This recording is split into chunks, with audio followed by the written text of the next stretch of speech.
The Trump administration's new military campaign in Latin America isn't an isolated move. It's part of a much wider strategy.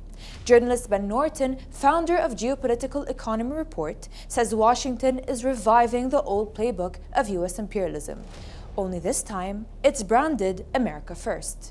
In just Trump's first year of his second term, the U.S. has carried out lethal strikes in the Caribbean and Pacific, killing dozens, including Venezuelan and Colombian fishermen, imposed sanctions on Colombia's leftist president, Gustavo Petro, slapped 50% tariffs on Brazil under Lula da Silva, threatened to seize the Panama Canal, tightened the blockade on Cuba, and launched CIA plots against Venezuela's Nicolás Maduro.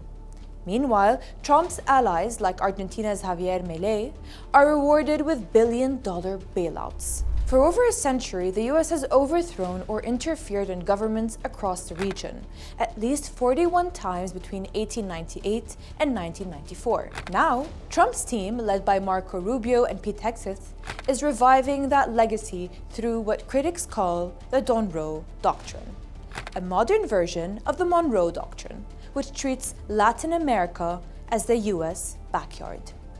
This new doctrine has three goals. 1. Exploit Latin America's vast oil, gas, and minerals. Venezuela. How about we're buying oil from Venezuela?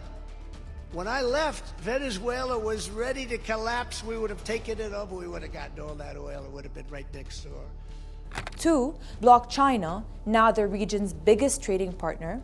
3. Install right-wing regimes loyal to Washington, ensuring cheap labor and friendshoring for U.S. companies. Trump frames his interventions as a war on drugs, but most U.S. overdoses come from synthetic opioids, not Latin American cocaine. The real motive, Norton says, is regime change, gaining control of Venezuela's oil, gold, and coltan. Forget the rhetoric of democracy. Trump's Monroe Doctrine lays bare the empire's true face: domination through power, profit, and force.